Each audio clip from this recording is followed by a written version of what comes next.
So, I got an email today asking me to make a video for you, telling you why you should employ me. Or was it why I should choose you to be my employer? Regardless, here's my video. I kind of figured I could go down the route of giving you all the corporate spiel as to why what kind of added value I would bring, and do lots of bottom licking, and I kind of figured you've heard all of that. You've heard the corporate nonsense. You've heard all the. That's what the interview's for. I then thought, I wondered, in my CV I mentioned that I am adept at video making. So I wondered whether this is actually you ascertaining what my video editing skills are like. That's my cat. If that's what this video is about, then you're going to be quite disappointed. That's a shame for you. There's no video editing in this. If you want to see that stuff, I will forward you many videos that I've made. There's loads. And I kind of figured this is more an exercise of you ascertaining what I'm about and who I'm about. And I figured to myself, how do I go about understanding what people are about? In such a short space of time, we haven't got long. You've had, what, an hour interview, Sean? That's not enough. So that's what I guess this video is for. So I thought, how do I go about doing this with such a narrow amount of time? And I figured, what do I do when I want to get to know someone?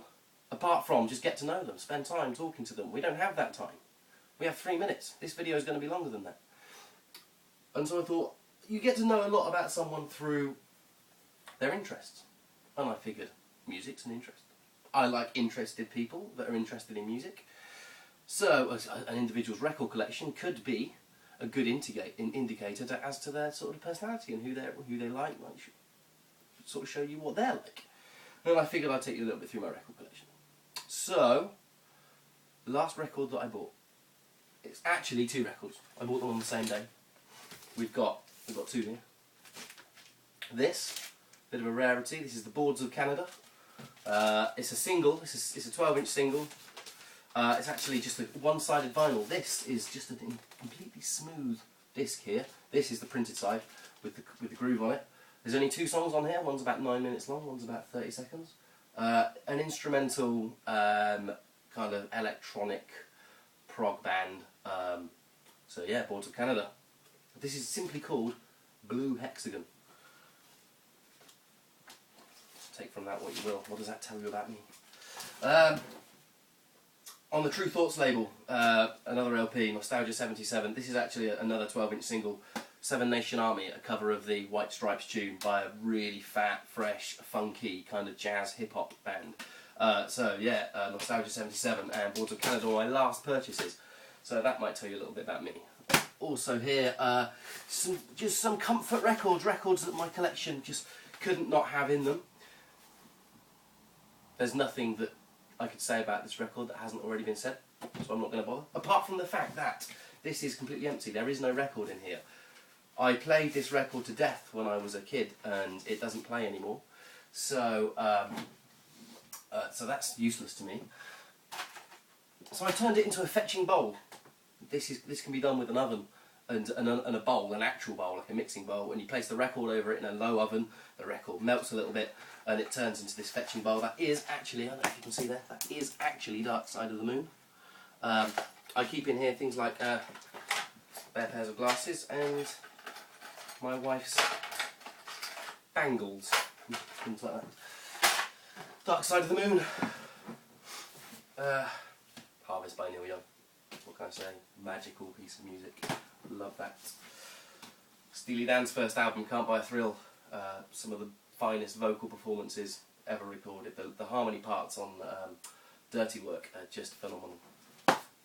And then a cheeky little number, Toto 4, which is, for me, when you're feeling down, whack on Toto 4, put on Rosanna, get the volume up. You're not in the dumps anymore. You're happy. So a record collection can tell you a bit about someone. That might tell you a little bit about me.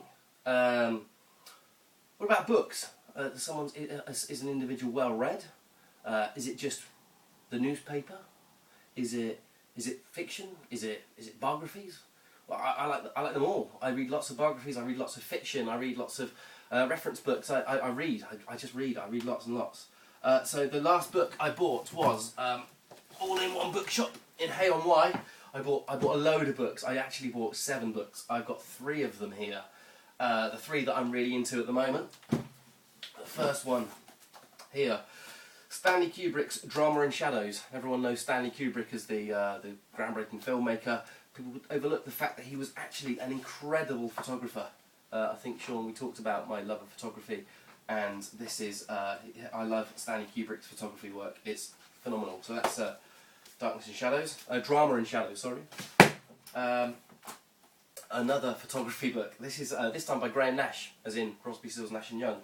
Some of his tour photographs, so less of a kind of high-profile photographer, more just through the eyes of a rock and roll legend, as he saw it, as it happened. Great book. I've really enjoyed the photographs in there. It's really inspired me. And this book, I'm sorry, this is an encyclopedia of fungi of Britain and Europe. I am a fun guy, and I really like fungi. I actually have, in the next room, my recent forage. Bear with me.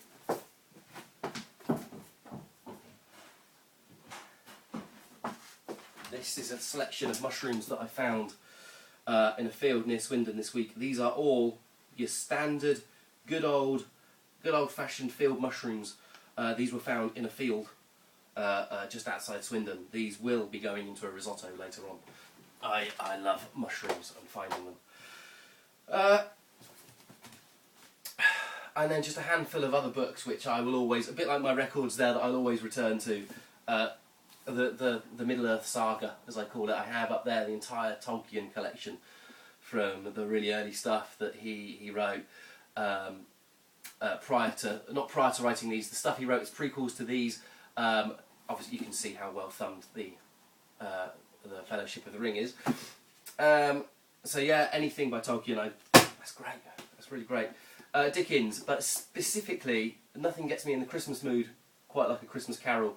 Dickens' Christmas stories are just phenomenal. Dickens is a fantastic writer. And pretty much anything by Orwell, but specifically 1984. A fantastic piece of dystopian fiction. A piece of fiction which is fast becoming quite a grim reality, but an astonishing book nonetheless. So my record collection and my book collection might tell you a little bit about me. I think Forrest Gump was the one who famously said, "You can tell a lot about someone by their shoes. Where they're going, where they've been." My shoes today are a pair of brand new, box fresh, Puma Lab 2s in black, silver, white and blue. These shoes haven't been anywhere, they're fresh out of the box. Where are they going? I don't know. Swansea maybe? Maybe Roland UK? That is only something that you can decide. And I think ultimately the other question that I put to me, that you put to me, was why should you employ me? And I think there's only one real answer to that, and that's because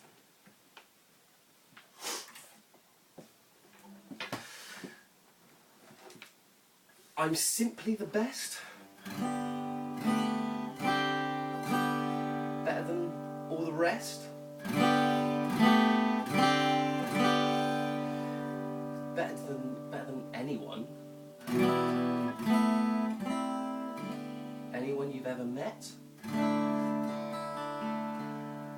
Yeah, I'm simply the best.